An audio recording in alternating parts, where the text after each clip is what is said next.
Wala na ba talagang ibang paraan para hindi tayo mapalis dito? Nakakalungkot naman isipin dahil halos dito na tayo lumaki at tumanda. Tapos paalisin lang tayo ng ganun-ganun lang. Kaya nga hindi tayo dapat pumayag. Ipaglaban natin ang lupang ito. Hindi nila tayo mapapalis ng basta-basta. Pero ano nga bang magagawa natin? Sa kanila ang lupa at nakikitira lang tayo. Ay, Diyos ko! Paano na ba ito? Taon 1980, Kalangkang, Marinduque. Masayang naninirahan ang mga tao sa baryo Kalangkang, puno ng saya at pagkakaisa. Walang gulo at anumang alitan. Sa madaling salita, payapa ang pamumuhay ng mga naninirahan doon. Isa sa mga nakatira ay ang magtiyuhin na sina Christopher at Elena. Magkasundo ang dalawa sa lahat ng bagay at kung titingnan ay para na silang mag-ama. Mahal ni Christopher ang kanyang pamangkin na si Elena na tunay na anak niya kung paano niya ituring. Isinalba siya nito sa mga panahong lugmok siya dala ng pagkamatay ng kanyang asawa't anak dahil sa paglubog ng sinasakyang barko. Kasama na rin ang mga magulang ng dalaga kaya magmula noon ay silang dalawa na lamang ang nagdadamayan. Isang umaga, maayos na ba ang lahat? Yung mga palaro natin, yung mga pagkain, kumpleto na? Yung mga bata nandito na? Opo naman, Tiyo. Basta ako nag-asikaso, siguradong ayos yan. Ikaw talaga, oo. Ay, siya nga pala, Tiyo. Hindi raw makakarating si Kapitana. May biglaan daw kasi siyang kailangang puntahan, kaya tayo-tayo na lang daw po muna. Ganun ba? Di sige, ayos lang naman.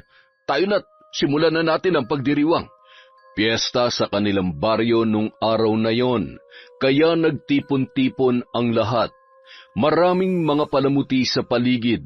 May ingay ang mga bata at nagtatawanan na rin ang mga nakatatanda. May mga palaro at higit sa lahat, inaabangan na ng karamihan ang libreng pagkain. Bukod sa kapitana at iba pang mga opisyal ay sina Christopher at Elena ang pinagkakatiwalaan at namamahala sa katahimikan ng baryong yon. Parati silang nagre-representa sa tuwing may mga okasyon na magaganap at nagagawa naman nila ito ng maayos at malinis, kaya malaki rin ang tiwala sa kanila ng buong barangay. Habang nasa kalagitnaan ng pagdiriwang ay dumating naman ang isang magarang sasakyan na umagaw sa pansin ng ilan. Mula doon ay bumaba ang isang binata na hindi maipagkakaila na may taglay na kagwapuhan. Lumawak naman ang ngiti ni Elena nang masulyapan ang nasabing lalaki. Agad-agad siyang tumakbo papalapit doon. Angelo, uy, mabuti naman nakapunta ka. Akala ko hindi ka na darating eh. Hindi naman yata pwedeng hindi ako dumalo dito, di ba? At saka, hindi pa naman siguro ako huli. Muntik na. Bakit kasi ngayon ka lang? May ginawa lang ako. O tatayo na lang ba tayo dito? Hindi ba tayo pupunta ron? Ay, oo nga. Ang tagal mo kasing tumating eh. Lumapit na sila sa handaan at ipinagpatuloy na ang selebrasyon. Si Angelo ay anak ng isa sa mga tinuturing na pinakamayaman sa kanilang lugar. Pamangkin din siya ng tinaguriang mayor. Ang mga magulang niya ay amo ng pinagtatrabahuhang kumpanya ni Christopher. Bagamat siya ay anak mayaman, hindi naman naging hadlang yon upang makipagkaibigan at makihalubilo siya sa mga mahihirap na gaya ni Elena. Sina Angelo at Elena ay 3 taon nang magkaibigan. Nagkakilala sila na minsang dalhin ni Mayor si Angelo sa baryong yun. Sa lahat ng mga naninirahan sa baryo ay si Elena lamang ang naging malapit na kaibigan ni Angelo. Sa 3 taon nilang pagkakaibigan ay naging maayos naman ang kanilang samahan. O iho, kumusta naman ang mga magulang mo? Balita ko ay pupunta sila ng ibang bansa. Oho, kaso ang papa lang ang pupunta ron. Magpapaiwan ho si mama. Bakit daw? Ang akala ko ba'y magkasama sila? Yun nga din po ang akala namin eh. Kaso parang nagkaroon ho yata ng biglaang aasikasuhin si mama rito, kaya hindi po siya makakasama. Aasikasuhin? Ano naman kaya yon? Hindi ko nga rin alam eh. Hindi naman ako nakikialam sa mga business nila na yan. Basta mahalaga sa akin, nakakakain ako ng masarap dito sa inyo. Hoy, mas masarap kaya ang mga pagkain sa inyo. Mayaman kayo eh. Hindi nakakasawa rin kaya ang mga pagkain dun. Halos puro karne na lang palagi. Iba-iba nga ang luto pero karne pa rin. Kaya buti pa dito sa inyo. May mga gulay at marami mapagpipilian ng walang halong karne. Bakit kasi puro karning kinakain mo? Kasalanan mo rin naman yan. Bakit nagagalit ka? Ang sungit mo naman? Ay, nako, kayo talaga, oo. Siya nga pala, Elena. Bukas ikaw na munang bumisita ron sa lupa natin. Hindi ako makakasama dahil sa nandyan pala si Ma'am Mirasol at baka may mga ipapagawa yun sa amin. Tama kayo dyan, Tito. Alam nyo naman yun si Mama, palautos yun. Kung gusto mo rin, iho, ikaw na lang ang sumama rito kay Elena sa pagbisita ron. Yun kung wala kang gagawin bukas. Wala naman po, pwede po ako bukas. Teka, mga ilang buwan na ba nung huli akong nakapunta dun? Mga 6 na buwan pa lang yun, Angelo. Oo nga, 6 months na rin pala. Siguro marami ng bunga yung mga bayabas dun at hinog na. Hoy, hindi ka na bata para sa mga ganyan. Mahiya ka naman. Nakakatuwa talaga kayong dalawa. Para kayong mga aso't pusa. Basta bukas pagkatapos ng fiesta at nakapaglinis na, doon na kayo dumiretso, ha? Tumango na lamang ang dalawa. Pagkatapos ng selebrasyon ay umuwi na rin si Angelo. Kinabukasan, matapos maglinis sa isinagawang fiesta, ay sakto ang dating ni Angelo na agad din namang sinalubong ni Elena. Ano, tara na? Ano yung dala mo? Ito, pagkain. Baka kasi magtagal tayo dun. Mabuti na yung handa. Hay, sige na nga, tara na. Sumunod naman si Angelo sa kanyang kaibigan. Mga 15 minuto lang ang kanilang nilakad at narating na nila ang sinasabing lupa. Karugtong lang kasi yon ng kanilang baryo. Ang pagkakaiba lang, ang kanilang baryo ay pag-aari ng gobyerno ayon sa pagkakaalam nila. At ang lupa naman na inaapakan nila ngayon ay pagmamay-ari ng mga magulang ni Elena na mula pa sa kanilang mga ninuno. Ang ganda talaga rito, no? Hindi nakakasawang pagmasdan ng mga tanawin. Ay, teka, maupo muna tayo. Halika, ito. Salamat. Alam mo, maganda ang lugar na to. Bakit hindi kayo rito manirahan ng tiyo mo? Tutal, sa inyo naman tong lupa. Pwede niyong gawin ang kahit na anong gusto niyo rito. Nagbabalak nga kami ni Tiyo na sa susunod na taon ay dito na kami maninirahan. Magpapagawa lang kami ng kahit maliit na bahay at pagtatanim na lang ang gagawin naming hanap buhay. Yun naman pala. Bakit parang nag-aalangan ka? Oops, huwag tatanggi. Sa tono pa lang ng pananalita mo kasi parang nagdadalawang isip ka na. Ano, bakit ba? Kasi kapag lumipat kami rito, medyo mapapalayo kami sa mga tao ron sa baryo. Siyempre, pwede naman silang pumunta rito pero kasi iba pa rin yung kapitbahay mo lamang sila. Napalapit na rin kasi yung loob nila sa amin eh. Ang babaw naman ang dahilan mo. Pero alam mo, kung nag-aalangan ka, pwede nyo namang ibenta tong lupa. Ano? Oo, kasi di ba? Kung ayaw mo palang mawalay sa mga kapitbahay nyo at ayaw nyong lumipat rito, ano pang silbi nitong lupa? Ang ganda pa naman, tapos hindi lang mapapakinabangan. Sayang naman. Kaya ibenta nyo na lang. Sigurado naman akong marami magkaka-interes na bumili nito. Ano ka ba naman, Angelo? Wala akong balak na ibenta tong lupa. Kahit ilang milyon pang ipresyo nila, hindi namin to ipagbibili. Kung ganun, ano palang balak nyong gawin dito? Hindi ko pa alam. Ay, Elena, hahayaan mo na lang bang mabulok tong lugar na to rito? Kung hindi ikaw ang makikinabang, Hayaan mo ngang iba ang gumawa. Kung wala ka rin naman balak gawin dito sa lupa, ibenta nyo na lang. May kakilala ako na pwedeng bumili nito. Hindi yung kuripot kaya hindi ka nalugi kung sakali man. Ano, tawagan ko na ba? Magdesisyon ka na agad. Walang nakuhang tugon ng binata mula sa kanyang kaibigan. Wala kasi talaga silang planong ibenta ang naturang lupa. Makaraan ang ilang sandali ay nag-ikot-ikot muna sila at pagkatapos ay umuwi na rin. Matapos maghapunan ng magtiyo ay dumiretso na si Elena sa kanyang kwarto. Pagkaupo niya saglit ay bigla na lang siyang napatayo at tumungo sa maliit niyang kabinet. Sa pinakailalim noon ay naroon ang isang envelope na naglalaman ng titulo ng kanilang lupa. Pinagmasdan niya yon at nag-isip kung ano ba talaga ang dapat niyang gawin.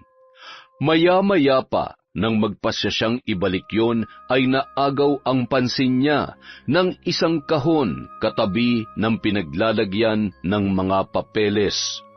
Humugot siya ng hininga bago yun inilabas. Sa kahon na yun, nakalagay ang mga luma at mahalagang kagamitan ng kanyang ina. Kasama na roon ang gamit sa pambabarang. Bakit mo inilabas yan? Napalingon siya sa kanyang tiyuhin na nasa tapat ng pintuan ng kanyang kwarto. Lumapit ito kalaunan. Tiyo, kasi wala ho. Tinitingnan ko lang po kung hindi pa inaamag yung mga papeles. Baka kasi... Hindi yon. Yang kahong hawak mo ang tinutukoy ko. Bakit mo inilabas yan? Baka mamaya may biglang pumunta rito at makita yan. Yari tayo. Ito po ba? Pasensya na po. Hindi ko naman po sinasadyang ilabas. Bakit hindi mo na lang kasi itapon ang mga yan? Po? Alam mo, hindi ka tuluyang makakalimot hanggat mayroong ka pang isang bagay na pagmamay-ari ng mga taong wala na. Lalo na yung gamit sa pambabarang ng inay mo. Matagal na rin naman siyang tumigil sa ganitong gawain bago pa siya namatay. Huwag mong sabihing may balak kang sundan ang yapak niya. Tiyo naman, wala po. Wala po akong balak na maging katulad niya na mambabarang. At alam ko rin pong hindi niya rin yun gusto sa akin. Sayang naman po kasi kung itatapon ko na lang tong mga gamit niya. Kapag ginawa ko yon, parang binura ko na siya sa buhay ko. Kaya hindi ko po itatapon ang mga to, Tiyo. Ay, oo siya, sige na. Pero bakit mo pala tinitingnan ang mga papeles? Hindi ako naniniwala sa dahilan mo kanina. Ano bang binabalak mo? Kasi po, sabi po ni Angelo kanina, kung wala rin naman daw po tayong balak na gawin sa lupa, ibenta na lang daw po natin, kesa naman walang makinabang doon. Ano? Sinabi niya talaga yon? Opo, ang totoo, bigla kong naalala na hindi lang pala yun ang unang beses na sinabi niya yun sa akin. Naaalala niyo pa po ba nung unang beses natin siyang dinala doon? Sinabi niya rin noon sa akin na maganda ang lugar na yon, kaya ba't di na lang natin ibenta? Nagtataka lang po ako na bakit parang gusto niyang ibenta natin yung lupa. Ay, ewan. Minsan po talaga, hindi ko maintindihan yung lalaking yun. Natahimik si Christopher at hindi agad nakatugon. Tila may kung anong pumasok sa kanyang isipan na kailangan niya pang iproseso. Bakit po, Tiyo? May problema po ba? Wala. Ay, sige na, magpahinga ka na. Itago mo na rin yung mga yan, ha? Matulog ka na rin pagkatapos. Agad yung lumabas na ikinataka ng dalaga, pero nagkibit balikat na lamang si Elena. Matapos ibalik at ayusin ang mga kinuha niya ay humiga na rin siya para magpahinga. Kinabukasan, bumungad agad kay Elena ang kanilang mga kapitbahay na nagtutumpukan sa isang tabi. Tila mayroong mahalagang pinag-uusapan ang mga yon. Anong meron? Lumapit siya sa mga ito at nagtanong. Ang aga-aga naman po, nagchichismisan ka agad kayo? Ano po ba pinag-uusapan nyo? Mukhang seryoso po yan Ay nako, hindi mo pa ba alam, Elena? Ho? Ang alin po? Pinapaalis na tayo na may-ari ng lupang ito. may iniwang kasulatan kay Kapitana kaninang umaga na nagsasaad na pinapaalis na tayo dito. Pinakalat na yon sa buong baryo at ayon, hindi na nga magkaintindihan kung ano na ang gagawin ng mga tao. Pinapaalis ho tayo? Bakit daw ho? Hindi nga namin alam. Biglaan lang kasi ito. Binigyan lang tayo ng 2 linggo para humanap ng bagong matitirhan at makaalis na. 2 linggo? Grabe naman po yun. Nasaan po ba si Kapitana? Naroon sa kanyang opisina. Kausapin mo.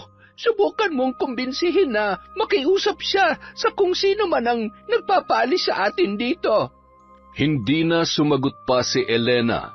Bagkus ay tumakbo na lamang siya patungo sa nasabing opisina ng Kapitana. Hindi na siya nag-abalang kumatok pa. Agad-agad na siyang pumasok at nadatnan niya rin doon ang kanyang tiyuhin na tila nakikiusap din. Elena, bakit nandito ka? Nabalitaan ko na pong pinaalis na raw tayo dito. Totoo po ba yon? Bakit? Kapitana, ano po ba talaga nangyayari? Sinabi sa akin ni Mayor na bibigyan na lang nila tayo ng 2 linggo para manatili rito. At kapag nandito pa rin tayo, wala na raw silang magagawa kundi ang persahan tayong paalisin. Binabawi na raw kasi na may-ari ang lupa nila dahil siguro may balak silang gawin dito. Pero di ba, gobyerno naman ang may-ari ng lupang ito? At sa simula pa lang ay pinahihintulutan na nila tayong manirahan dito. Kaya paanong... Ay, nako. Hindi ko nga rin alam. At wala na rin naman tayo magagawa kundi ang lisanin na ang lugar na ito. Hindi po kami aalis at lalo na mga tao rito. Pakisabi po kay Mayor na papuntahin niya rito yung sinasabi niya may-ari para makausap namin siya. Kahit umabot pa ng 2 linggo yan, hindi kami aalis hanggat hindi siya nagpapakita rito. Hindi na naghintay pa si Elena na makakuha ng tugon mula sa Kapitana dahil agad na siyang lumabas ng opisina nito. Sinundan naman siya agad ng kanyang tiyuhin. Bakit gusto mong makita may-ari nito? Anong binabalak mo? At saka kung tutuusin, wala naman tayong dapat na ipag-alala kung paalisin tayo rito. Mayroon naman tayong sariling lupa. Pwede namang doon na lang tayo. Yun na nga po, tiyo eh. May mapupuntahan tayo pero yung mga kapitbahay natin, yung mga taong malapit sa atin, at lahat ng mga nakatira sa baryong ito, tiyak na wala silang mapupuntahan at kung meron man, yung ilan lang sa kanila at yung karamihan, sana sila pupunta, sana sila titira. Magpapalaboy-laboy na lang po ba sila, tiyo? Ay, naiintindihan ko naman na nagmamalasakit ka sa kanila. Ganon din naman ako, iniisip ko rin sila. Pero hindi na natin problema yon. Hindi mo na problema kung may mapupuntahan man sila o wala. Kahit na po, basta gusto ko pa rin makausap kung sino man ang taong yon. Dumiretso na ng lakad si Elena at hindi na hinintay pa ang kanyang tiyuhin. Kinabukasan, naging sentro ng atensyon ng mga taga-baryo ang isang magarang sasakyan na paparating. At bumaba mula roon ang isang maganda ngunit medyo may edad ng babae. Nakasuot yon ng mamahaling kasuotan. Teka, hindi ba yan ang ina ni Angelo? Bakit siya nandito? Baka naman gusto niya tayong tulungan. Tulungan? Baka naman sirain. Hindi nyo pa ba nahahalata kung sino siya? Ano bang pinagsasasabi mo riyan? Nanghuhusga ka na naman. Ewan. Bahala kayo riyan. Marami pang mga bulong-bulungan, narinig ng mayamang babae. Lumingon-lingon ito sa mga taong naroroon na tila may hinahanap. Ilang sandali pa ay dumating si Elena at nagulat din ito sa kanyang nakita. Bakit nga ba naroon ang nanay ni Angelo na si Mirasol? Napabuntong hininga ang dalaga at masama ang kutob niya sa kanyang iniisip. Oh, Elena, nariyan ka na pala. Ma'am Mirasol? Ako nga. Hindi mo man lamang ba ako papapasukin sa bahay ninyo? Ngumiti na lamang ang dalaga, saka inanyayahan ang ina ng kanyang kaibigan sa kanilang bahay at doon na sila nag-usap. Ano po bang sadya nyo dito, ma'am? Nabalitaan ko kasi na gusto mo raw akong makausap. Ho? Hindi mo pa nga siguro alam. Ako na may-ari ng lupang ito. Ang totoo niyan, balak ko rin sanang kausapin ka talaga. Kaya nang makatanggap ako ng tawag mula kay Kapitana na nais mo raw ako makausap, ay hindi na ako nag-alangan pang puntahan ka rito para makapag-usap na nga tayo ng maayos. Ano po ba yon? Pero bago po yon, gusto ko po munang malaman na kung kayo na po may-ari ng lupa, bakit niyo po kami pinapaalis dito? Ano po bang dahilan? At masyado naman po yatang biglaan.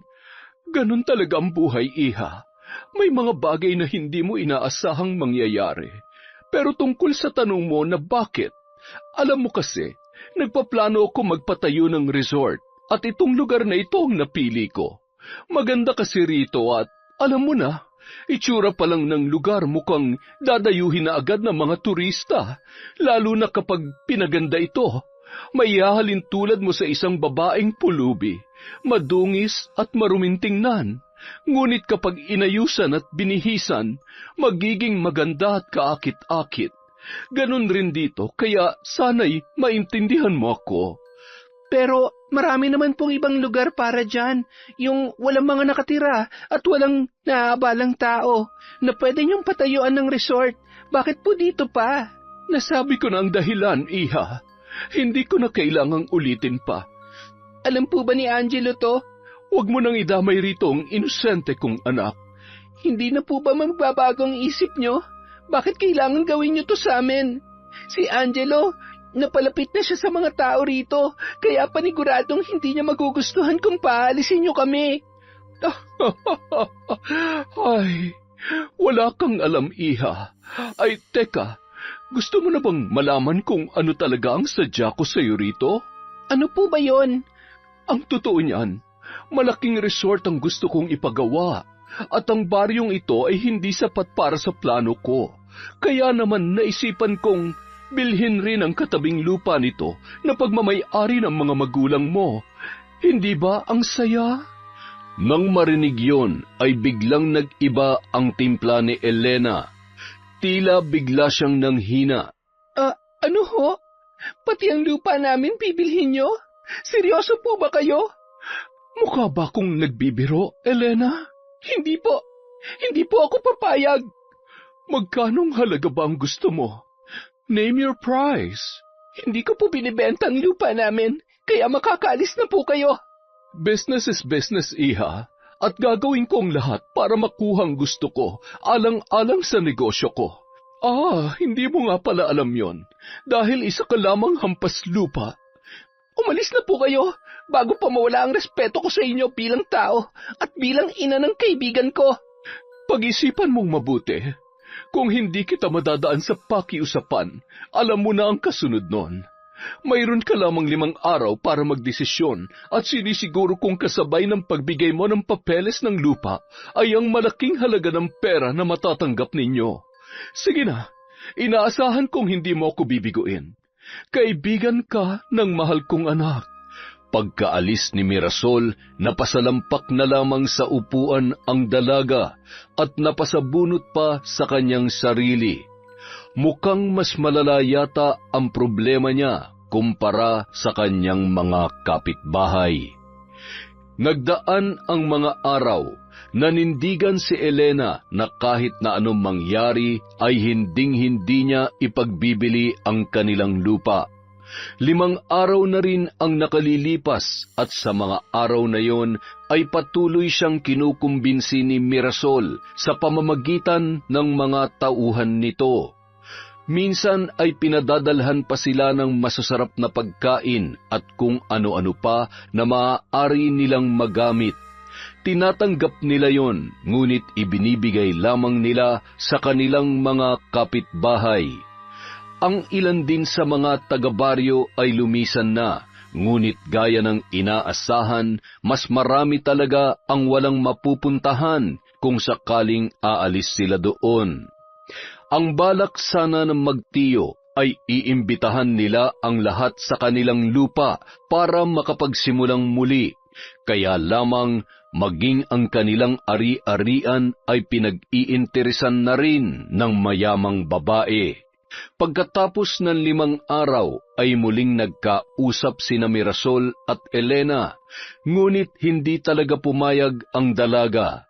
Naging dahilan yon ng pagkagalit ng matanda, kaya padabog itong bumalik sa sasakyan at nagsimulang mag-isip kung ano ang maaari niyang gawin. Isang umaga, nabulabog ang tahimik na pag-aalmusal ng magtiyo na magsisigaw ang isang lalaki mula sa labas. Agad-agad itong nilapitan ni Christopher. "Oh, bakit? Anong problema?" May nasusunog doon banda sa lupa ninyo. Kumakalat na ang apoy. Bilisan nyo!" Hindi na nagpatumpik-tumpik pa si Elena at agad na itong tumakbo. Sumunod na rin ang kanyang tiyuhin at ang lalaki. Napatakip na lang ng bibig ang dalaga sa kanyang naabutan. Nagtulong-tulong na rin ang mga taga-baryo para patayin ang apoy. Higit kalahating oras bago nila yung tuluyang naapula. Malawak ang napinsala ng sunog sa kanilang bukid. Ano raw ang pinagmulan ng sunog? Hindi namin alam, Christopher. Mabuti nga at nakita ng mga bata na naglalaro malapit dito na may nasusunog raw. Kaya sinabi agad sa amin at ipinaalam rin namin sa inyo. Nakakapanghinayang. Ang ganda pa naman ng lugar na ito tapos masusunog lang. Alam nyo, sa tingin ko talaga hindi ito aksidente o nagkataon lang. Mayroong nanadya na sunugin ito. Pero ang tanong, sino naman kaya yun? Sino pa ba? Di yung sakim na gustong bilhin ang lupa na ito at gusto tayong parisin dito sa baryo. Kung siya nga, hindi ako makapaniwalang magagawa ito ni Ma'am Mirasol. Alam nyo naman ang mayayaman. Mga ganid ang mga yan pagdating sa mga negosyo. Pera na lang kasi ang nagpapaikot sa kanila kaya kahit makagawa na sila ng masama, wala silang pakialam. Ay, dapat sa mga yan tinuturuan ng leksyon eh. Akala siguro nila porke mayaman sila, pwede na nila tayong apak-apakan. Pero ano nga ba magagawa natin? Wala naman, di ba? Mayaman sila, mahirap lang tayo.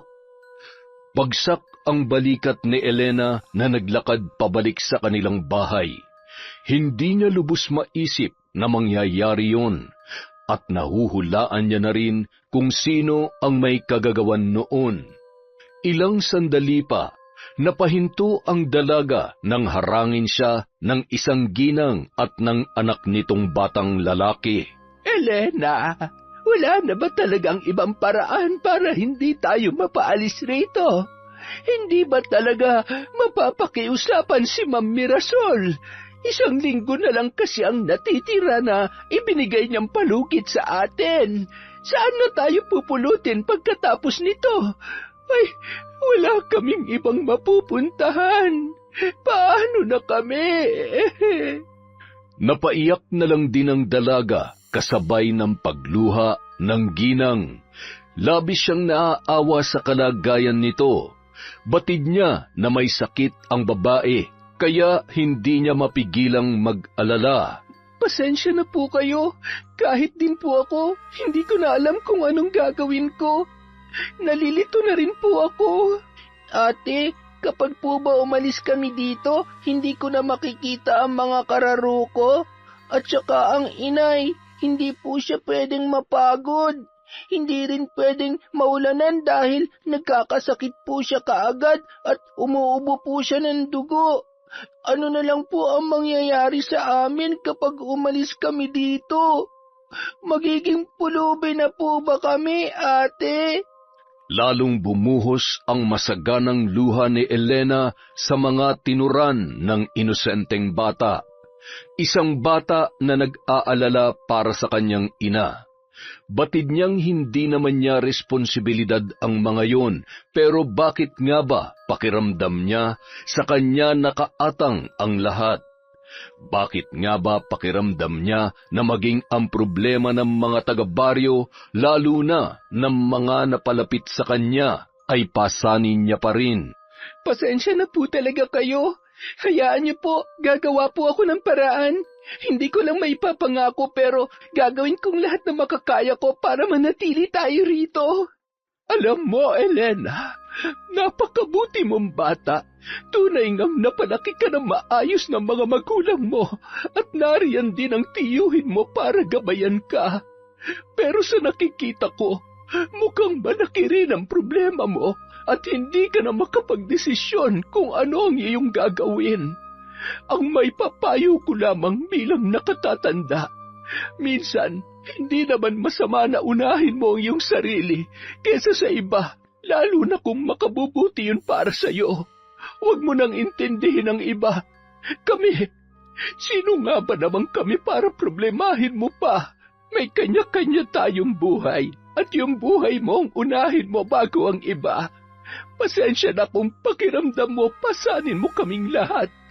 Basta, magdesisyon ka na lang sa kung ano talaga ang gusto mo at sa tingin mo'y makakapagpasaya sa'yo sa huli. Sige na, uuwi na kami. Maraming salamat, Elena. Sige po, salamat po sa payo ninyo. Kaya lamang, hindi ko po alam kung paano gagaan ang loob ko. Nagdaan pa ang mga araw. Ang buong akala ni Elena ay hindi na muling mauulit ang nangyaring sunog sa kanilang lupa. Nasundan pa yon ng 2 beses. Nagpapadala rin si Mirasol ng mga tauhan sa baryo at kinakausap ang mga tao roon na umalis na. At sa tuwing nagmamatigas ang mga tao ay nananakit ang mga yon. Sinisira ang mga bahay, binubutas at maging ang mga pananim sa bawat bakuran ay pinagsisisira din nila. Hindi makalaban ang mga kalalakihan dahil armado ang pumupunta at may dalang baril ang mga yon bilang panakot sa mga taga-baryo. Paulit-ulit nilang isinisigaw na kapag hindi pa sila tuluyang umalis, ay mapipilitan na ang mga kalalakihan na gumamit ng dahas. Ngunit ano pa nga ba ang kanilang ginagawa? Hindi pa ba maituturing na karahasan ang pagsira sa kabuhayan at bahay ng mga taga-baryo? Kaya naman dahil doon, bagamat ang iilan ay walang mapupuntahan, napilitan na lang silang umalis dahil sa takot na baka sa susunod ay saktan na sila ng mga yon. Samantala, sa bahay ng magtiyuhin. Grabe na po ang ginagawa nila, tiyo. Hindi na po ito makatao. Pati yung mga inosente sasaktan na raw nila. Hindi ko akalain na ganyan pala kasama si Ma'am Mirasol. Ano nang gagawin natin? Ang totoo niyan, kinausap niya ako nung isang araw. Ano po? Ano mga sinabi niya sa inyo? Wala namang bago. Dahil hindi kanya makumbinsi, ako na ang kinausap niya. Marami siyang ipinangako na gagawin kung sakaling ipagbibili natin sa kanya ang lupa. Ano naman po ang sabi niyo? Pumayag po ba kayo, tiyo? Ay, nag-alok siya ng 500,000 para sa lupa at magkakaroon tayo ng libreng bahay sa loob ng 1 taon. Bibigyan niya rin tayo ng maayos na trabaho kaya hindi na natin kailangang problemahin ang mga gastusin. Tiyo, huwag niyong sabihin... Hindi. Mali ka nang iniisip. Hindi naman ako pwedeng magdesisyon ng ako lang. Pero, Elena, bakit hindi na lang natin ibigay sa kanya ang gusto niya para wala ng gulo? Tiyo naman, nangako po ako sa mga magulang ko na kahit na anong mangyari, hindi ko ipagbibili ang lupa. At alam niyo rin po na kung nabubuhay lamang sila, yun din ang magiging desisyon nila. Tapos ano, patuloy tayong magmamatigas? Pero wala naman po sila magagawa hanggat nasa atin ang titulo ng lupa. Kahit na anong gawin nila, hindi nila makukuha yon. Hindi nga mapupunta sa kanila, pero nakita mo naman kung anong ginagawa nila. Sinusunog nila. Paano pa natin mapapakinabangan yun? Elena, mayaman sila at maraming pera. Ang sabi niya pa, kung gugustuhin niya talaga maaari niya maangkin sa atin ang lupa kahit wala sa kanya ang titulo dahil marami silang koneksyon. At kapag nagmatigas pa tayo, yun na ang gagawin niya. Ano, haayaan mo na lang ba na mapunta sa kanila ang lupa na wala tayong nakukuha? Hindi na nakasagot pa ang dalaga. Umiyak na lamang siya imbis na magsalita. Wala na ba talaga silang magagawa para maipaglaban ang kanilang ari-arian? Pakiramdam niya ay wala na rin siyang kakampi dahil maging ang tiyo Christopher niya ay mukhang bumibigay na rin. Ano na ang dapat niyang gawin? At sino ang maaaring makatulong sa kanila? Si Angelo. Bigla na lang yun na isambit ni Elena sa gitna ng kanyang pag-iisip. Oo nga pala, nasaan na ba ang batang yon? Huli ko siya nakita nung bago mag-anunsyo na paaalisin na tayo rito. Bakit nga ba hindi siya bumibisita? Tama, si Angelo. Baka makatulong siya sa atin. Tiyo, kailangan ko po siya makausap. At ano naman tulong ang maibibigay niya sa'yo? Ayoko man tong sabihin pero mukhang maging siya tinalikuran na rin tayo. Basta kailangan ko siyang puntahan. Kakausapin ko siya. Baka sakaling makumbinsi niya si Ma'am Mirasol. Sandali Elena. Bumalik ka rito. Huwag mo nang pag-aksayahan ng oras ang taong yon. Wala kang mapapala sa kanya. Ay, bata ka, oo. Pagkarating ni Elena sa bahay ni na Angelo ay hindi rin siya nakapasok dahil sa mga gwardyang nagbabantay. Ang kulit mo naman. Sinabi na nga hindi ka pwedeng pumasok eh. Umalis ka na lang, miss. Kasi kahit anong gawin mo, hindi ka namin papapasukin. Sige na, umuwi ka na. Gusto ko lang po makausap si Angelo. Sige na po. Saglit lang naman Saka magkaibigan naman po kami. Kuya naman, sige na. Bawal nga kasi. Oh, ayan na pala si Sir Angelo eh. Bumaba sa sasakyan ang binata at akmang lalampasan lang sana niya ang dalagang kanina pa naghihintay. Ano ba yon? Bakit ka ba nandito? Gusto sana kita makausap. Pwede ba? Napabuntong hininga na lamang ang binata. Bahagya silang lumayo sa dalawang gwardya upang hindi marinig ng mga tao ang kanilang pag-uusapan. Bakit hindi ka na bumibisita sa amin? Mahigit 2 linggo na yon Yan lang ba sasabihin mo? Alis na ako. Alam mo bang pinapaalis na kami sa baryong yon? Kayo na palang bago may-ari ng lupang yon. At maging ang lupa na pinamana sa akin ng mga magulang ko, balak rin bilhin ni Ma'am Mirasol. Alam mo ba kung anong ginagawa niya? Pinapahirapan niya kami. Pinapasunog niya rin ang lahat ng pananim doon sa lupa namin. At nagbabayad siya ng mga tao para abusuhin at takutin kami hanggang sa kami na mismong umalis. Ano naman ngayon? Anong ano naman ngayon? Gumagamit na siya ng dahas para lang masunod ang gusto niya.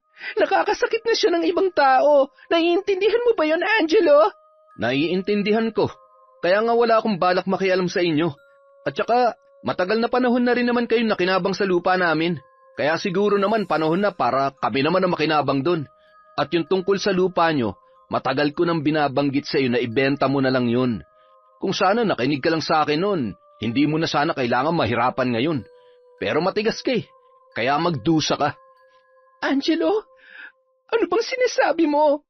Bakit parang ang tigas-tigas mo na ngayon? Wala na lang ba sa iyong lahat? Sa loob ng 3 taon, marami ka ring alaala na nabuo sa baryong yon. Yung mga taong napalapit sa iyo, itinuring ka na rin nilang pamilya. Baliwala lang yun sa iyo. At yung mga pinagsamahan natin, yung pagkakaibigan natin. Paano na yon, ha? Angelo naman, tulungan mo naman kami, Tulungan mo ako. Hindi ko na alam kung anong gagawin Subukan mo namang kausapin ang mama mo. Baka sakaling makinig siya sa'yo at makumbinsi mo siya na itigil na ang mga ginagawa niya. Sige na, nakikiusap ako, Angelo. Muli na namang umiyak si Elena. Kulang na lang ay lumuhod siya sa harapan ng kanyang kaibigan upang siya ay pagbigyan. Habang si Angelo naman ay hindi makatingin ng diretso sa dalaga. Tumigil ka na. Wala akong balak na tulungan ka. At kung inaalala mong pagkakaibigan natin, ayoko sana tong sabihin pero dapat mo na ring malaman. Lahat ng mga ginawa ko noon, lahat yon scripted, planado. Nakiusap sa akin si Mama na maging malapit sa inyo at kaibiganin ka para malaman ang mga kahinaan nyo. Para kapag sinimulan niya ng plano niya, magagamit niya yung laban sa inyo. para mapaalis kayo. Ano, sapat na ba mga narinig mong yon para tumigil ka na? Kaya kung ako sa'yo, Elena, sumuko ka na lang. Huwag mo nang kalabanin ang mama ko dahil hindi mo siya kaya. Lahat ng gusto niya nakukuha niya, kahit sa maling paraan. Dalawang magkabilang sampal ang natamo ng binata mula kay Elena, na ngayon ay patuloy pa rin sa pagbuhos ang mga luha. Ang sama mo! Para yan sa panloloko mo sa akin at sa mga taga-baryo. Wala kayong pinagkaiba ng nanay mo. Para kang aso na sunod-sunuran lang sa kanya. Itong tandaan mo, Angelo. Pagbabayaran niyo tong ginawa niyo, lalo na yung ganit mong ina. Hindi ako papayag na dito na magtatapos ang lahat. At higit sa lahat, hindi ako papayag na makuha niyo sa akin ang lupa. Ipaglalaban ko yon kahit ano mangyari, kahit magsama kayo ng nanay mo. Pinagsisisihan kong nakilala kita, Angelo! Bago umalis ang dalaga, nag-iwan ito ng masamang tingin sa lalaki. Natulala na lamang ang binata na mabigat ang bawat paghinga dahil sa emosyon na kanina niya pa pinipigilan. Panay ang iyak ni Elena habang patakbong naglalakad pabalik sa kanila. Hindi niya matanggap ang mga sinabi ng itinuring niyang kaibigan. Pakiramdam niya ay napakahina ng kanyang utak para magpauto doon. Sa 3 taon nilang nagkasama at pagiging magkaibigan ay hindi niya akalain na lahat ng ipinapakita nito ay pagpapanggap lamang. Maya-maya pa, napatigil siya na maagaw ang pansin ng isang sasakyan na nakaparada sa isang tabi, at halos manlaki ang kanyang mga mata nang makita mula sa nakabukas na bintana ang 2 taong naghahalikan.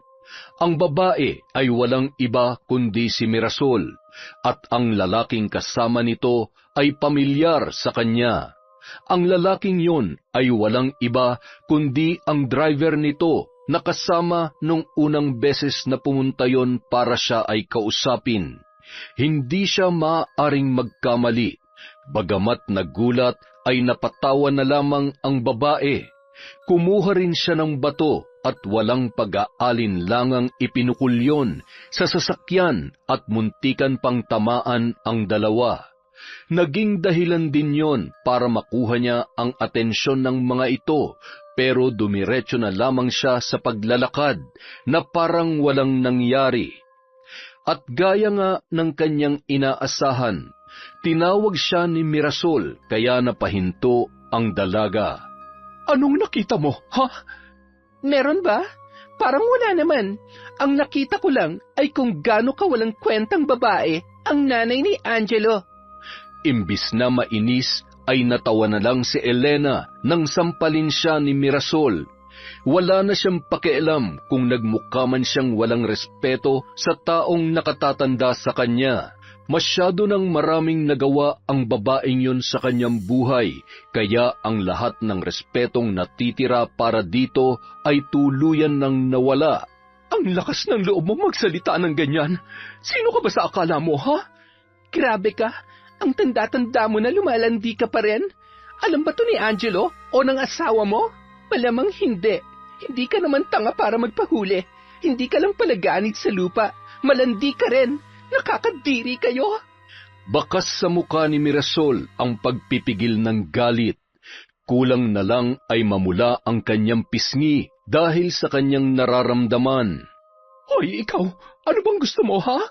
Ay, teka, huwag mong sabihin gagamitin mo ang mga nakita mo ngayon para lang hindi na ako magpumilit na bilhin ang lupa nyo at palayasin kayo.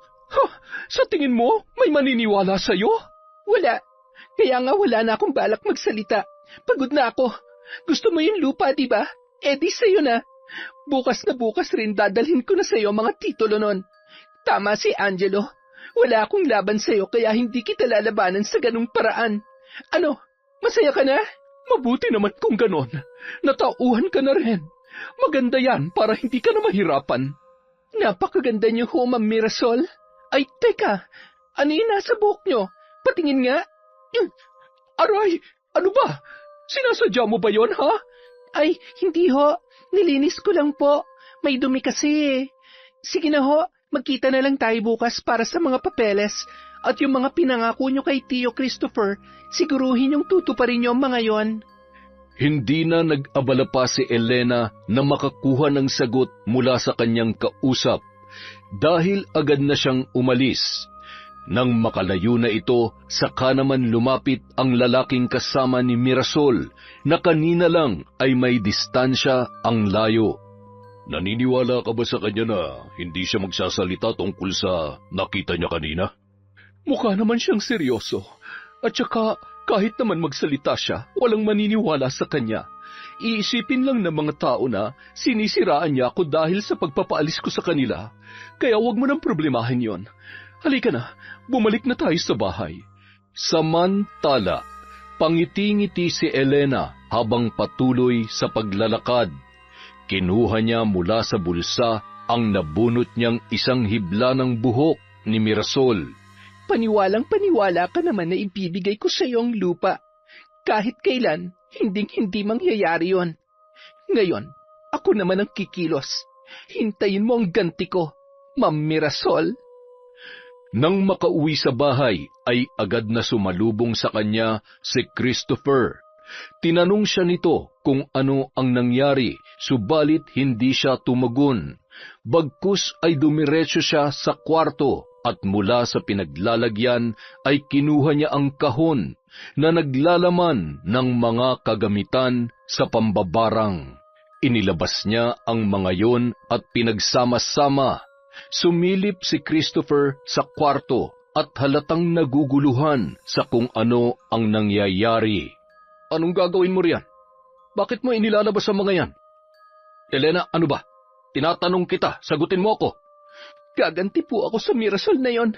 Sobra-sobra nang ginawa niya kaya dapat siya magbayad. At ano? Gagamitin mo mga yan? Nahihibang ka na ba? Hindi mo nga alam kung paano ang tamang paggamit niyan at kung anong proseso ang mga gagawin. Ano pong gusto niyong gawin ko? Hayaan na lang siya? Alam niyo ba, Tio, kung anong mga sinabi sa akin ni Angelo? At ang nalaman ko tungkol sa pinaggagawa ng babaeng yon? Bakit? Ano nga ba? Sabihin mo sa akin. At kapag sapat na dahilan yan para gumamit ka ng kapangyarihan ng dilim, hahayaan kita. Pero kung hindi, ibibigay mo yan sa akin at susunugin ko para wala nang makinabang sa mga yan. Naiintindihan mo ba, Elena? Si Angelo po. Lahat ng mga ipinakita niya sa atin noon, lahat yun pagpapanggap lang. Inutusan lang daw siya ni Ma'am Mirasol para maging espiya at malaman ang mga kahinaan natin. Niloko niya lang po tayo. Pinaikot at ginawang mga utu-uto. At si Ma'am Mirasol, ang babaeng yon, niloloko niya lang din ang asawa niya dahil may relasyon sila ng driver niya. Ano? May ibang karelasyon si Ma'am Mirasol? Imposible yan. Pero kitang-kita ko po, Tio. Naghahalikan pa nga sila eh. Maniwala po kayo sa akin. Kaya itong gagawin ko po, hindi lang ito para sa panloloko at pagpapahirap niya sa atin, kundi pati na rin sa panloloko niya sa asawa niya. Kaya hayaan niyo na po ako, Tio, nakikiusap ako. Hindi po ako matatahimik hanggat hindi ako nakakaganti sa kanya. Natagalan bago sumagot ang kanyang tiyuhin at nagdesisyon. O sige, sabihin na nating gaganti ka nga at gagawin mo yan. Pero paano? Gaya ng sabi ko kanina, wala kang alam pagdating sa ganyan. Paano mo gagawin yan, ha? Bahala na po, Tio. May libro naman po dito. Susundan ko na lang po yon kung paano ang tamang proseso. Ay, ako tong kinakabahan sa gagawin mo eh. Paano kung mahuli tayo? Paano kung malaman nila na tayo ang may gawa niyan sa kanya? Wala naman po silang magiging ebidensya at wala silang magagawa gaya ng sa kung paano tayo wala magawa sa mga pagpapahirap nila sa atin. Basta may plano po ako, Tio, at kailangan ko rin po ang tulong nyo. Sumang-ayon na lamang si Christopher at pinag-usapan nila kung ano ang gagawin. Halos buong gabi ring inaral ni Elena ang mga nakasaad sa maliit na libro. May mga lengguwahe roon na hindi niya maintindihan, ngunit ang iba naman ay kanyang nauunawaan. Hindi na siya nakatulog ng buong gabing yon. Batid niya na hindi yun madali. Nabanggit rin sa kanya noon ng kanyang ina na kung aaralin niya ang karunungang itim ay maaaring abutin siya ng ilang linggo o buwan. Depende sa kung gaano siya kabilis matuto at kapursigido. Ngunit sa kanyang sitwasyon ay hindi siya maaaring matagalan. Ilang araw na lamang ang natitira at patuloy na silang paaalisin. Kinabukasan, sinubukan na niyang gawin ang pag-orasyon. Hindi pa siya sigurado kung gagana yon dahil buong gabi pa lamang niyang pinag-aaralan. Ngunit sinubukan pa rin ng dalaga. Nagsindi siya ng mga kandilang kulay pula at ipinalibot yon kung saan gumawa ito ng hugis bilog. Inilagay niya rin sa gitna noon ang litrato ni Mirasol na sa tulong ng tiyuhing si Christopher ay nakuha nila yon. At itinabi niya ang isang hibla ng buhok sa litrato na nakuha niya nung sila ay nagkausap. Bumuntong hininga si Elena at pumwesto sa gitna ng hugis bilog na kandila at nagsimula ng mag-orasyon. Maya-maya, kinuha niya ang isang maliit na manika at 3 karayom. Inurasyonan niya yon at hinampas-hampas ng balahibo ng manok kasama ang litrato. Nang matapos ay humugot naman siya ng malalim na paghinga. Para to sa lahat ng ginawa mo sa akin, sa amin, at sa panloloko mo sa asawa mo.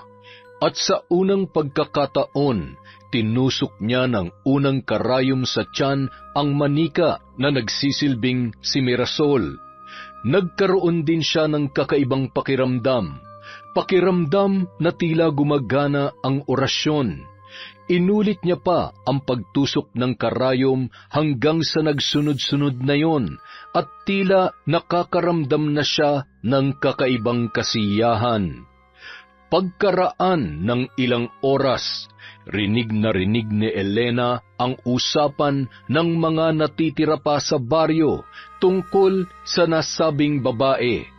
Ayon sa mga ito ay bigla na lang daw ng hina at nawalan ng malay ang babae, kaya't agad itong isinugod sa ospital. Napangiti na lamang si Elena at bumalik na ng bahay kung saan naabutan niya ang kanyang tiyo na nag-iimpake na ng mga gamit. Ano pong ginagawa niyo, tiyo? Aalis po kayo? Ayoko nang manatili rito, Elena. Ako lang tong nababahala sa mga ginagawa mo. At saka, parang nasobrahan naman yata ang ginawa mo sa kanya. Nawalan siya ng malay. Paano kung may masamang mangyari sa kanya? Paano kung napatay mo na pala siya? Bakit po kayo nag-iisip ng ganyan, tiyo? Hindi ko siya papatayin. Kahit gustong-gusto ko dahil sa ginawa niya sa atin, pinipigilan ko po ang sarili ko. Tama na. Nakaganti ka na, di ba? Sapat na yun. Umalis na tayo dito. Hayaan na lamang natin sila. Gusto ko nang matahimik. Ayoko na ng gulo. Pagod na ako sa lahat ng ito. Mag-impake ka na rin ng mga gamit mo. Bilisan mo na. Hindi po ako aalis dito. Dito lamang po ako. Kung gusto niyo, kayo na lang. Elena! Hindi pa po ako tapos sa kanya. Lalo na ngayon na gumagana ang mga orasyon ko, na kahit halos buong isang gabi ko lang pinag-aralan ng mga yon, nagagawa ko na ng tama. Hindi pa po gumagana ang pakiramdam ko kaya hanggat nandito ang bigat sa dibdib ko, hindi ko siya titigilan. Bahala na po kung ano mangyari, wala na akong pakialam. Elena, ano ba? Sumama ka na lang sa akin. Hindi kita pwedeng pabayaan dito. Pamangkin kita at nangako ako sa mga magulang mo, sa kapatid ko, na babantayan at aalagaan kita. Kaya sige na naman huwag mo na akong pahirapan pa. Pasensya na po kayo, tiyo. Pero sa pagkakataong ito, hindi po ako makikinig sa inyo. Kahit po umalis tayo, hindi pa rin ako matatahimik dahil nasa loob ko pa rin ang bigat. Kaya hayaan niyo po akong gawin kung ano makakapagpagaan sa kalooban ko. O sige, bahala ka na. Mukhang hindi na rin naman kita mapipilit. Basta kung ano man ang gagawin mo, huwag mo pa rin sanang kalimutan maging mabuting tao, gaya ng palagi kong itinuturo sa iyo. Tuluyan na ngang umalis si Christopher at nilisan si Elena. Umiyak na lang ang dalaga. Yun ang unang pagkakataon na mawawalay siya sa kanyang tiyuhin, na itinrato siya na parang tunay na anak. Gustuhin man niya itong makasama at pigilan, pero batid niyang kapag ginawa niya yon, ay ang paghihiganti niya ang magiging kapalit. Samantala, katatapos lamang kausapin ni Angelo ang doktor na tumitingin sa kanyang ina na si Mirasol. Ano ang sabi ng doktor, anak? Ano ang sakit ko? Ano raw bang problema at bigla akong nakaramdam ng ganoon at hinimatay pa ako? Wala naman daw pong problema, Ma. Normal naman daw po ang lahat sa inyo. Eh kung ganoon, bakit yun nangyari sa akin? Hindi ko nga rin po alam pero siguro daw ho dahil sa pagod. Hindi ba marami kayong inaasikaso nitong nakaraan? Baka ho dahil dun. Huwag niyo na pong problemahin yon. Maayos naman daw po kayo, Ma. Mabuti naman kung ganon. Ayokong nagkakasakit. Ay siya nga pala, si Elena. Pumunta na ba siya sa bahay? Bakit naman po siya pupunta doon, Ma? Sinabi niya sa akin na ngayong araw ay ibibigay niya ang titulo ng lupa nila. Po, bakit niya naman gagawin yon? Ipinagbili niya na ba sa inyo ang lupa? Ay, malay ko sa kanya. Siguro natauhan na rin siya na talagang wala siyang laban sa akin kahit ipagpilitan niya pa. Kaya tara na, umuwi na tayo. Baka naghihintay na siya sa labas ng bahay. Nang makauwi ang dalawa, ay wala naman silang Elenang nadatnan gaya ng inaasahan ni Mirasol. Si Angelo na lang muna ang naghintay sa labas sa pagdating ng dalaga, ngunit maggagabi na ay wala pa rin si Elena. Pumasok na lamang siya sa loob upang kumain. Habang nasa hapagkainan ang mag-ina, bakit kaya hindi sumipot ang babaeng yon? Ang lakas ng loob niyang paasahin ako. Bukas na bukas rin ay pupuntahan ko siya. Hayaan niyo na lang siya, Ma. Anong hayaan? Hindi pwede. Kung kailan abot kamay ko na ang pinaplano ko sa kapako susuko, malaki-laki na rin ang nagagastos ko para sa proyektong ito, kaya hindi ako pwedeng basta sumuko. Ay, teka nga pala, huwag mong sabihin, lumalambot ka na sa kanya, ha? Ayusin mo ang buhay mo, Angelo. Ang babaeng yun ay... Magpahinga na po kayo. Aakyat na ako. Naihampas na lamang ni Mirasol ang kanyang palad sa lamesa. Mukhang lumalambot na ang kanyang anak. Sa isip niya ay hindi yun maaari. Kailangan niyang gumawa ng paraan upang kamuhian nito ang mga taga-baryo, lalong-lalo na si Elena. Pagkaakyat ni Mirasol sa kanyang silid upang makapagpahinga, ay nakarinig siya ng boses sa kanyang tainga. Agad siyang napabangon. Ang tinig na yon ay tinatawag ang kanyang pangalan. Paulit-ulit at palakas ng palakas. Sino yon? Saan nanggagaling yon? Tinakpan na lamang niya ang kanyang tainga upang hindi niya yon marinig. Ngunit nanunuot pa rin ang mga tinig. Patuloy pa rin siyang tinatawag ng kung sino man. Maya-maya, napadaing si Mirasol nang makaramdam na naman ng tila tinutusok ng kung anong matulis na bagay ang kanyang katawan. Pilit siyang bumaba, ngunit nadapa lamang siya at humandusay sa sahig. Ngunit magkaganon pa man ay pinilit niyang tumayo upang kunin ang gamot na pampatulog. Halos ubusin niya na yon para mabilis makatulog at hindi na maramdaman ang sakit ng katawan. Ilang minuto niya pang ininda hanggang sa nakatulog na siya habang nasa sahig. Kinabukasan, nataranta ang mga katulong nang abutan ang kanilang amo na nakahandusay na parang isang bangkay. Tawagin niyo si Sir Angelo! Bilisan niyo! Naku naman po, madam! Pagdating ni Angelo, agaran niyang lumapit sa kanyang ina. Nang akbang bubuhatin na nila, ay bigla naman niyong nagising. Ma, ayos lang ho kayo? Bakit dito kayo natulog sa sahig? Anong nangyari? Ay, manaman, ano ba naman kayo? Ano ba nangyayari sa inyo?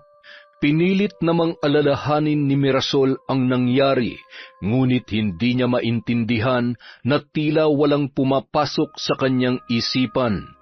Dahil doon, napagpasyahan nilang mag-almusal na lamang. Habang nag-aalmusal, tahimik at tulala lamang ang babae. Hindi rin niya ginagalaw ang pagkain, kaya naman nagtataka ang kanyang anak. Matapos kumain, ay kinausap niya ang kanyang ina. Ma, ano ba talagang nangyayari sa inyo? Bakit kayo nagkakaganyan? Ano? Bakit? Ano ba nangyayari sa akin? Manaman, hindi itong tamang oras ng pagbibiro. Hindi ko maintindihan ang sinasabi mo, anak. Iwan mo na lang muna ako rito. Gusto kong mapag-isa. Ma, wala ba talaga kayong naaalala? Ano ba ang dapat kong maalala? Ay, kahapon sabi nyo, bigla kayong nakaramdam ng sakit at nawala ng malay. Dinala namin kayo sa ospital para malaman kung anong problema pero wala naman daw. Tapos kaninang umaga, naabutan ka namin na natutulog sa sahig. Ang akala namin... Tapos ngayon, kanina pa kayo tulala. Wala rin kayong maalala sa mga nangyari. Ma, ano ba talagang problema? Para hong nawawala na kayo sa sarili ninyo. Hindi ko nga rin alam, anak. Pakiramdam ko, yun nga rin ang nangyayari sa akin. Bakit ako nagkakaganito? Teka, si Elena, pinuntahan mo na ba siya? Kailangan natin makuha sa kanya ang mga... Angelo! Ma, bakit ho? Ano nangyayari sa inyo? Ma! Parang may kung anong tumutusok sa katawan ko, anak. At ang ulo ko, sumasakit. Angelo, anak! Sandali lang po. Tatawag po ako ng tulong. Makalipas ang ilang sandali, nakatulog na naman si Mirasol. Tumawag na naman sila ng doktor, ngunit wala ring pinagkaiba ang sinabi nito noong una. Kung wala hong sakit si Mama, bakit ho siya nagkakaganyan? Yung kanina, mukhang hirap na hirap talaga siya, Dok. Sigurado ba talaga kayong wala siyang sakit? Sigurado naman kami riyan. Kaya maging ako rin ay hindi alam kung ano nangyayari. O baka naman... Baka naman ho ano? Ay, ayoko man tong sabihin pero baka may sakit sa utak ang mama mo. Ano? Sinasabi niyo bang baliw siya? Hindi naman sa ganon. Pero hindi ba ang sabi mo, sumasakit ang ulo niya at pakiramdam niya ay may kung anong tumutusok sa katawan niya. Tulala, hindi makaalala at parang wala sa sarili. Pero wala namang kaming makitang problema sa lahat ng medical tests niya. Wala siyang sakit.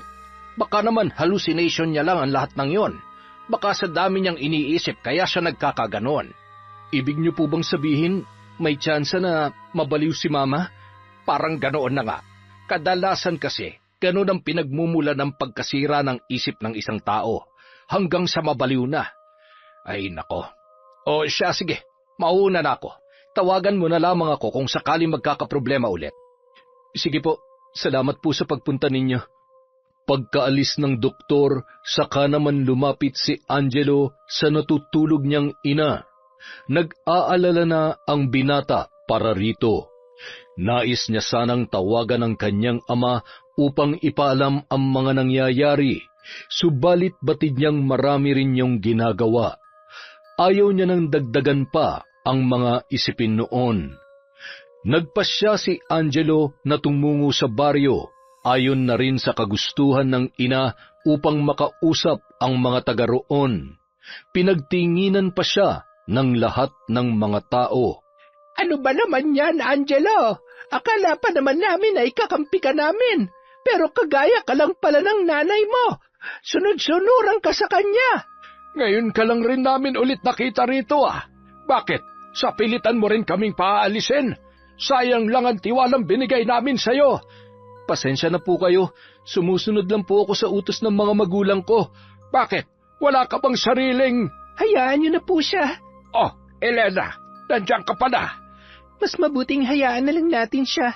Para kasi siyang aso na sunod-sunuran sa kanyang amo. Elena, pwede ba tayong mag-usap? Yung tayong dalawa lang? Pumunta sila sa isang lugar kung saan walang makakarinig sa kung anuman ang kanilang pag-uusapan. Nandito ako para sa titulo ng lupa. Ang sabi kasi ni Mama, balak mo na ro yun ibigay sa kanya. Ang kaso, hindi ka naman pumupunta sa bahay. Ang balita ko, nababaliw na raw ang mama mo. Totoo ba yon? Paano mo nalaman ng tungkol doon? Mabilis kasing kumalat ang balita, kaya hindi na bago yon. Lalo na kung tungkol sa mama mo na isang ganid at sakim sa lupa. Pwede ba wag mo siyang pagsalitaan ng ganyan? Bakit hindi? Totoo naman ang sinasabi ko Sabihin mo nga, Elena, may alam ka ba sa nangyayari kay mama? Ikaw bang may gawa nun? Ano naman ang kinalaman ko doon? Kasalanan ko ba kung ano nangyayari sa kanya? Nandun ba ako para gawin yon? Huwag mong isisi sa ibang kabaliwan ng mama mo. Kung ano man ang nararamdaman niya ngayon, dapat lang yun sa kanya dahil masama ang ugali niya at malandi siya. Anong sinasabi mong malandi? Hindi mo alam? Sa lawahan ng mama mo. Ay, bakit ko ba sinabi?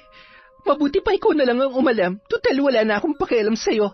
Kakarmahin din siya at hihintayin ko na lang na mangyari yon. Ibang-iba ka na, Elena. Parang hindi na ikaw yung naging kaibigan ko. Kaibigan? Kailan ba tayo naging magkaibigan? Wala kasi ako matandaan na naging kaibigan ko ang isang gaya mo. Mabuti pa umalis ka na. Huwag ka mag-alala. Ipapanalangin ko ang mama mo na sana lumala pang kalagayan niya. Napabuntong hininga na lamang ang binata nang iwanan na siya ni Elena. Bumalik na lang siya sa bahay para matingnan ang kanyang ina. 2 araw pa ang lumipas. Nagpatuloy pa rin sa sitwasyong yon si Mirasol. Gabi-gabi na lang ay nakakarinig siya ng mga tinig na tinatawag ang kanyang pangalan. Nakakaramdam ng sobrang lamig sa katawan kahit na balot siya ng kumot. Minsan rin ay hindi na nakakakain sapagkat isinusuka niya lang ang lahat pagkatapos. Sa loob ng 3 araw na ganoon ay mabilis na namayat si Mirasol at nanghihina na rin ito. May mga pagkakataon pa na para na itong isang tunay na baliw. Hindi na rin alam ni Angelo kung ano ang kanyang gagawin. Hanggang sa isa sa kanilang mga katulong ang nakapagsabi na baka raw binabarang ang kanyang ina. Ano? Seryoso ka ba dyan? Opo, sir. Kasi di ba kahit ipatingin nyo na siya sa mga doktor ay wala namang sakit na nakikita sa kanya. Isa lang po ang ibig niyang sabihin. Malamang ay yun na nga nangyayari sa kanya. Ginagamitan siya ng itim na salamangka ng kung sino man. Itim na salamangka? Ano ba namang kalokohan yan, ate? Wala ho tayo sa fairy tale. Realidad po to. Alam ko naman yun, sir. Pero kasi hindi ba kayo nagtataka? Wala namang problema sa kanya, kaya bakit siya nagkakaganyan? Alam niyo po, ganyan din ang nangyari sa pamangkin ko noon. Halos magkaparehas lang sila ng mga sintomas na binabarang ang isang tao. Mabuti na nga lang po at albularyo noon ang lula ko, kaya naagapan siya bago lumala ang kanyang kalagayan. Kaya sir, sige na po. Wala naman pong masama kung susubukan nyo lang. May kilala kong albularyo na pwedeng makatulong sa inyo. Kung gusto nyo sasamahan ko po kayo roon. Bagamat hindi naniniwala at nag-aalangan, ay sumugal na lamang si Angelo. Dinala nga nila si Mirasol sa sinasabing albularyo. Bumiyahe pa sila ng ilang oras para lamang marating ang bahay noon. At nang sa wakas ay natagpuan na nila ay pinapasok naman sila agad ng naturang albularyo. Ginagamitan siya ng itim na kapangyarihan? Oo. Yun po kasi ang sabi nila. Hindi ka naniniwala roon, iho. Tama ba? At nag-aalangan ka rin, kaya baka hindi ko mapagaling ang iyong ina. Po? Mabuti pa'y umuwi na lamang kayo. Alam mo kasi, hindi ako tumatanggap ng mga pasyente na hindi naman buo ang loob sa pagpapagamot sa akin. Kailangan ay buo ang tiwala mo na mapapagaling ko ang nanay mo. Kaya mo ba yon, iho? Napayuko na lamang si Angelo. May punto naman kasi ang albularyo. Ngunit gayon paman, huminga siya ng malalim at pilit na isinaksak sa kanyang isip na naniniwala siyang mapapagaling ng albularyong yon ang kanyang ina. Ay, siya sige. Ilapit mo na siya sa akin at nang masimulan ko na. Agad namang inalalayan ni Angelo ang kanyang ina. Tulala kasi yon. Minsan lamang magsalita, ngunit wala pang nakakaintindi sa kanyang mga sinasabi. Angelo, anak, sino ba yan? Bakit tayo nandito? Ang baho-baho ng lugar na ito. Alisin mo ako rito. Ayoko sa bahay ng mga hampas lupa. Parang ngayon pa lamang ay alam ko na kung bakit siya pinaparusahan. Pasensya na po kayo. Ako na lang po ang nakikiusap na gamutin niyo siya. Naaawa na po ako kay Mama. Kahit naman po minsan masama ang ugali niya. Pero nanay ko pa rin po siya at ayoko siyang nakikitang ganyan. Kahit naman gaano pa kasama ang isang tao, bilang isang albularyo ay tungkulin kong tulungan at gamutin siya. Kaya huwag ka na mag-alala. Pumwesto ka na muna doon at ako na ang bahala sa kanya. Pinanood na lamang ni Angelo ang ginagawa ng albularyo. Kumuha ito ng kung anong klaseng sanga ng puno na may mga kaunti pang dahon. Naglagay rin siya ng langis sa kanyang kamay at ipinahid yon sa noo ni Mirasol. Nang itapat ng albularyo ang kanyang palad sa noo ng babae, ay nagsimula na yung umusal ng dasal na walang ibang nakakarinig kundi siya lamang. Makalipas ang ilang sandali, bigla na lang naghihiyaw sa sakit si Mirasol na ipinag-alala ng kanyang anak. Ha? Ano pa nangyayari sa kanya? Tinatanggal ko lamang ang anumang salamangka na namumugad sa kanyang katawan. At nararamdaman kong ang nagpapasakit sa kanya ay baguhan pa lamang, kaya't madali natin itong magagawa. Napatango na lamang ang binata. Muling nagpatuloy ang albularyo, ngunit makaraan ang ilang sandali ay bigla na lamang itong tumalsik ng bahagya na muntikan pang mawalan ng balanse. Ayos lang po ba kayo? Nag-aalalang tanong ni Angelo na lalapit na sana, ngunit pinigilan lamang siya ng albularyo. Kahit palabaguhan lamang ang gumagawa nito ay malakas na rin siya. Pero huwag ka mag-alala. Marami na ako nakaharap na higit namang mas malakas sa kanya, kaya hindi mo ko kailangang alalahanin. Siya nga pala, iho. Alam mo bang may paraan para maibalik natin sa kanya ang ginagawa niya sa iyong ina? Mararanasan niya rin. Makakaramdam din siya ng matinding sakit. Gusto mo, gawin natin yun sa kanya? Hindi ko po alam. Kayo po ang bahala. Basta gumaling lamang po si Mama. Ay, hindi po. Sige po. Gawin niyo rin sa kanya mga ginagawa niya kay Mama. Tumango na lamang ang albularyo at gaya kanina, itinapat niya ang kanyang palad sa noo ni Mirasol. Nag-usal na naman siya ng kakaibang lengguwahe, ngunit sa pagkakataong yon, naririnig na siya ni Angelo. Muling humiyaw sa sakit si Mirasol nang hampasin siya ng kung anumang klaseng sanga ng puno ng albularyo. Ipinaghampas yon sa palibot ng kanyang katawan habang nagsasambit ng orasyon. Hindi naman napigilan ni Angelo na lumapit sa ina at hawakan ang kanyang mga kamay. Nandito lang po ako, Mama. Hindi ko po kayo iiwan. Tatang, akala ko po ba ibabalik niyo yun sa gumagawa nito kay Mama? Bakit po nasasaktan pa rin siya? Sa pamamagitan ng katawan ng mama mo ay nasasaktan na rin ang gumagawa nito sa kanya. Sandali, nais mo bang malaman kung sino siya? Maaari ko siyang kausapin. Kaya niyo pong gawin yun? Sige po. Inilapat ng albularyo ang dalawang daliri niya sa sintido ng babae at dahan-dahang pumikit. Ilang sandali pa ay nagsalita siya. Isang babae. Bata pa siya. Siguro ay mga kasing edad mo lamang. Mahaba ang kanyang buhok at puno ng pagkamuhi ang kanyang puso. Kinagawa niya raw ito dahil nais niya maghiganti sa mama mo, dala ng pagiging sakim nito. Naguluhan ang isip ni Angelo. Tila pamilyar sa kanya ang sinasabi ng albularyo. Babae? Kaedaran ko? Gumaganti siya? Hindi kaya si Elena? Yun raw ang pangalan niya. Si Elena? Paanong... Bakit? Kilala mo ba siya? Kaibigan siya ng anak ko. Ang babaeng bruha na yun. Siya palang may gawa ng lahat ng ito. Mama, ayos na po kayo? Wala na po ba masakit sa inyo? Medyo maayos na ako, anak. Sa pagkakataong ito, ang mambabarang na si Elena ang siyang naghihirap ngayon. Namimilipit na siya sa sakit dulot ng sarili niyang kagagawan. Magtatagal rin ng ilang araw ang paghihirap niyang yon. Kaya naman, Tama na po! Itigil na natin to! Hayaan na po natin siya! Huwag niyo na po siyang saktan! hindi pwede, anak. Kailangang magbayad ang babaeng yun sa mga ginawa niya sa akin. Ang lakas ng loob niya. Kung tutuusin, kasalanan din po naman natin kung bakit niya ginawa yun.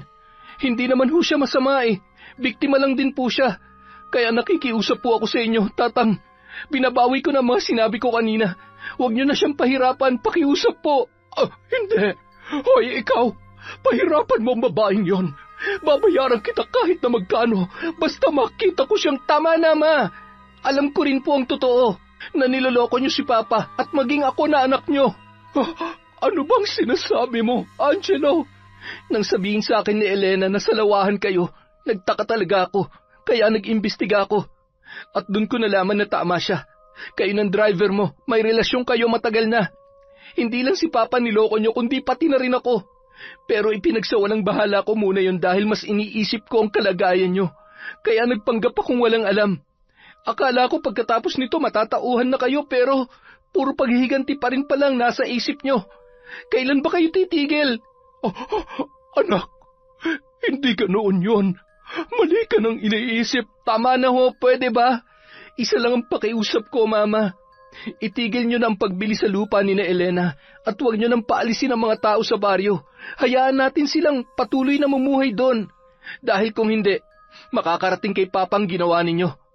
Alam mo naman siguro kung anong mga pwede niyang gawin kung sakaling malalaman niya ang lahat ng ginagawa niyo. O kaya naman, magsama na lang kayo ng lalaki niyo. Sapat na sa akin na makita na maayos ang kalagayan niyo, Ma. Angelo, sandali lang. Pag-usapan natin to, Angelo. Umalis ang binata at iniwan sa albularyo ang kanyang ina. Dumiretso si Angelo sa baryo at agad na tumungo sa bahay ni na Elena. Halos manlumo siya nang maabutan itong nakaupong nakasandal sa pader ng bahay at halatang nanghihina pa. Dahan-dahan siyang lumapit at lumuhod sa harapan ng babae. Elena, ayos ka lang ba? Hindi. Ano? Masaya ka na ba? Patawarin mo ako. Kasalanan ko ang lahat. Tama ka. Salawahan nga si Mama. At kung hindi lang rin ako naging sunod-sunuran sa kanya at kinampihan siya, hindi sana to mangyayari. Sana mapatawad mo ko, Elena. Patawarin mo rin ako, Angelo. Nadala lang ako sa galit, kaya ako nagawa yon. Nagsisisi na ako. Napagtanto ko na hindi pala tama ang gumamit ng ganong paraan. Akala ko magiging masaya ako pagkatapos, pero... Lumapit sa kanya si Angelo at niyakap na lamang nito ang babae. Ayos lang, naiintindihan ko.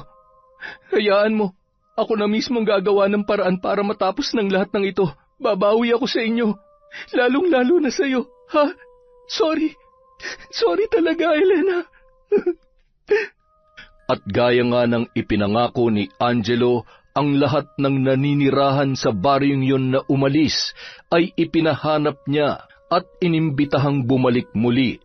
Sina Mirasol naman at ang lalaki nito ay magkasamang pinalayas sa kanilang bahay. Nalaman ng ama ni Angelo ang mga pinaggagawa nito at ang pag-ipot sa kanyang ulo. Kaya naman hindi ito nagdalawang isip na palayasin ang kanyang asawa nang walang kahit na anong dala mula sa kanyang kayamanan. Magkasamang umalis si Mirasol at ang driver at wala nang nakakaalam kung saan sila nagtungo. Bagamat nalulungkot ang binata, wala naman siyang magagawa basta't ang padre de pamilya ang nagdesisyon. Isa pa, naisip niya rin na baka karma lang yon ng kanyang ina sa mga masasamang gawain nito. Samantala, muli nang bumalik si Christopher kaya nagkasama na muli silang magtiyo. Muli namang nanumbalik ang pagkakaibigan nina Angelo at Elena. Nagkapatawaran na rin sila at lahat ng mga kinikilos nila ngayon ay wala ng halong pagpapanggap. Makalipas ang ilang araw, pinagmamasdan ni Christopher kasama ang dalawa na magdiwang ang mga taga-baryo para sa kanilang muling pagbabalik at pagsasama-sama. Ang sarap ng pakiramdam ng ganito, yung wala ka nang alalahanin pa. Sinabi mo pa, mas masaya pa to kaysa sa magkaroon ng girlfriend. Kayo palang dalawa, ano bang balak nyo sa isa't isa? Po, anong ibig niyong sabihin, Tiyo? Jesus, ang ibig kong sabihin, wala ba kayong balak na, alam nyo na, higitan pa yung pagkakaibigan ninyo? Natawa na lamang sina Angelo at Elena habang namumula ang kanilang mga pisngi. Lalo na nang akbayan na siya ng binata, nagulat pa siya nang bigla siya nitong nakawan ng halik at saka kumaripas ng takbo na agad niya namang hinabol para mabatukan. Yon! Napakaganda na naman po ng kwento natin. May kahalo pang love story. At syempre, meron tayong shout-out. Marami tayong utang. Simulan na natin. Huwag na tayong magpatumpik-tumpik pa. Number 1, shout-out kay Christine Azure. Hello po kay Jude Soriano. Hi kay Ann Pundano. Kay Mel Santarita. Hello kay Jennifer Sacris. Kay Roslyn Labajo. Kay Yena Bianan from Qatar. Hi po kay Lydia Lopez. Kay Cataleja Soto. Kay Tess Sumanting from Roma, Italia. Kay Mami po from Doha, Qatar. Hello po kay Michelle Esperon. Kay Marian de la Fuente. Kay Mac Belcher. Kay Sally Molina. Hello po sa Galedo family from Rai of Cabiao, Laguna. Hi kay Edgardo Fontanilla. Kay Jeneline Mix Vlog. Hello po kay Lady Dam. Shout out kay Noemi Garcia Pabunan, kay Dimples Yumi. Hello po kay Celso Benitez, kay Gemma de Ocampo from Jeddah, KSA. Hi sa mga suki natin na si Almana Ong, Monica Nieves. Hello po kay Edgardo Mendoza, Antoinette Agonia, Mendoza family at sa mga katrabaho ni Melanie Berrudes sa KSA. Hi po kay Hannah Maylin Sesgundo. Hello kay I Love Resort Pinay, kay MGS14. Hi kay Kurt Mina, kay Michael J. Neones, kay Dimple Dimple. Sa Kakalda family from Corazon. Hi po kay Mami Mia, kay Angelica Jones, Bonillo. Hello kay Monera Birwar, kay Chona Bainosa from Malaysia. Kay Janet Cisneros, kay Filipina Palsario, hi kay Hannah Montero, kay Mardy Suzuki, kay Glenda Gilado from Malaysia, kay Tita Jinky Perez, hello po kay Gemma Aquino, kay Chris Alcantara, kay Saiza Rivera or Avi from Taiwan, kay Kat Burglar Cutie, kay Jesses Colamar. Shout out po kay Josephine E.M., kay RV Tiong from Bataan, kay Christine Kim from Hong Kong. Hello po kay Ellen Keano, kay Lent TV2. Hi kay Sally Roldan, kay Jonah de los Reyes.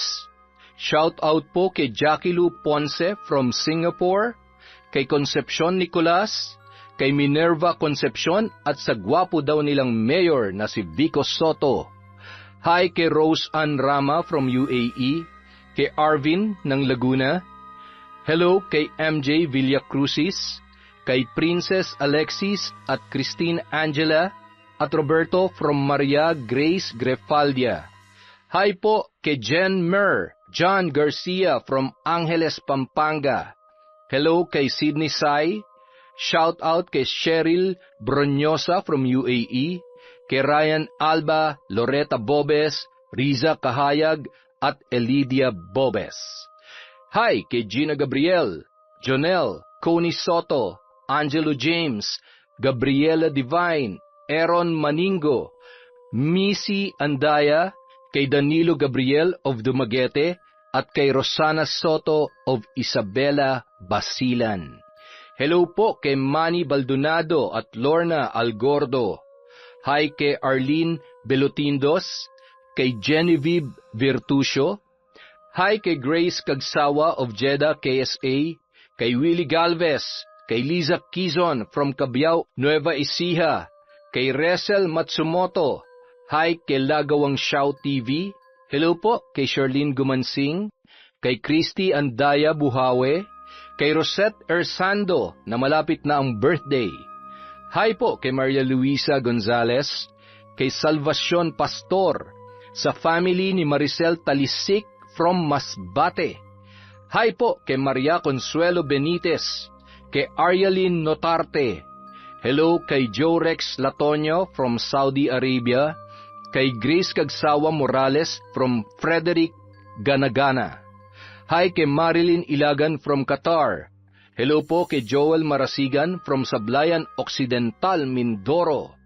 Shout out kay Rosalina Bogayong from Singapore, kay Elvira De Los Reyes from UAE.